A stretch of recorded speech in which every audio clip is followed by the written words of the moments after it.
Hi everyone, it's Daryl. Welcome back. Today I'm going to share you an entire process of this tool. This will quickly show you how to apply your reference materials into your own artwork. Alright, let's just jump right in.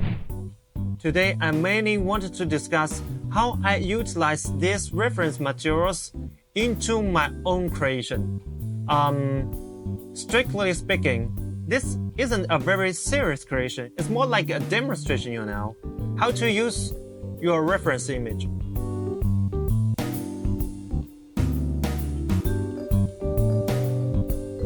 So, as you can see, what I was doing in the line art stage, I basically followed the pose of this character's reference image, right?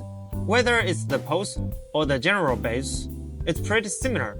Okay, next is the background part. And you can see I've merged the elements from two reference images. One is this large rock and another one is the desert ground. But there's also a bit of the issue in this process, which is these are things that appear in two different geographic elements. I'll make an adjustment later. And then I went back and filled in the base color of the character, and when I fill in the color, must remember, that we need to maintain the overall coordination of the color tone. So we've basically finished the base color for both the character and the background.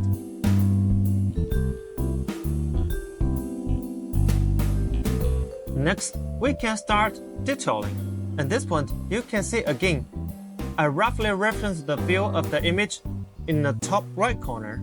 It's not exactly identical to it, but I basically let it serve as a guide, reminding me to always pay attention to the feel of my detail, so it gets a little closer to it. The treatment of light and shadow on the character is basically following the effect of my reference image. You can see that, right? This way, with a basic reference material, then I have a template, and I can just directly fill it in. Of course, the equipment on our character that's not in the reference image, right? That's some of my own accumulation. Once you have that kind of foundation, then it's fine to just deduce from there, isn't it?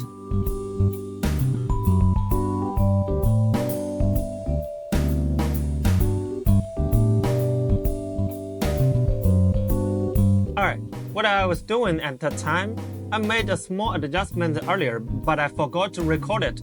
You see this? The rock behind and the environment? I wanted them to blend more because in that previous reference image, you can see, right? That rock from a seaside, but our overall environment here is like a desert. So a seaside and a desert, they definitely have different environments. A desert should be more weathered, right? Now, coming back to our character detailing here, because after the background is almost done, we can focus on treating our character part, and for the whole detailing part, it's about adding some color variation, then adding light and shadow effects, and then improving the completion, and then blending those areas that look a bit rough. And here, because I really felt the gun was done too casually, I changed it. Now look, the detailing of the pants area.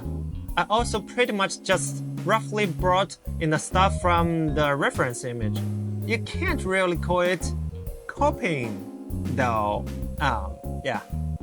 And then for further deepening and changes in overall texture, I referenced the image on the right, because you can't make it look too new, right? So the image on the right, I think it's just right. The way it's rendered, the feeling it conveys, is quite close to what I wanted. So I just borrowed that feeling. Our entire drawing now had the effect showing, right? Next, let's treat the face a bit more to add some of the texture and the details.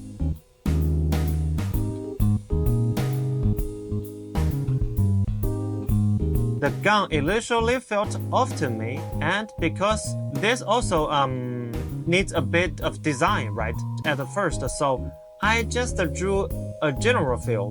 But now I'd roughly used a pistol design to replace the original part. And then back to the face here. Detailing the face just a tiny bit more. Some people might like to detail the face first, but I prefer to leave it towards the end. And finally, we were doing an overall effect adjustment. On the character's side, I added a structure similar to a gun holster because initially it was a long rifle, but after I changed it to a pistol, I felt that having a holster structure was more reasonable.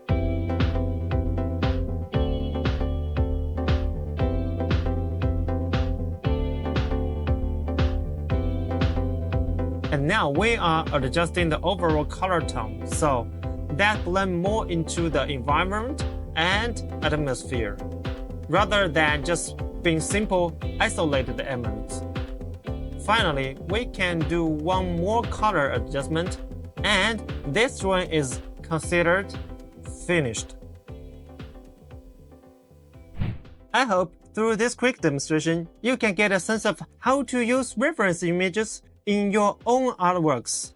If you found this useful, please don't be hesitant to give me a thumbs up for support or tell me your thoughts in the comments below. I'm Daryl. That's all for today.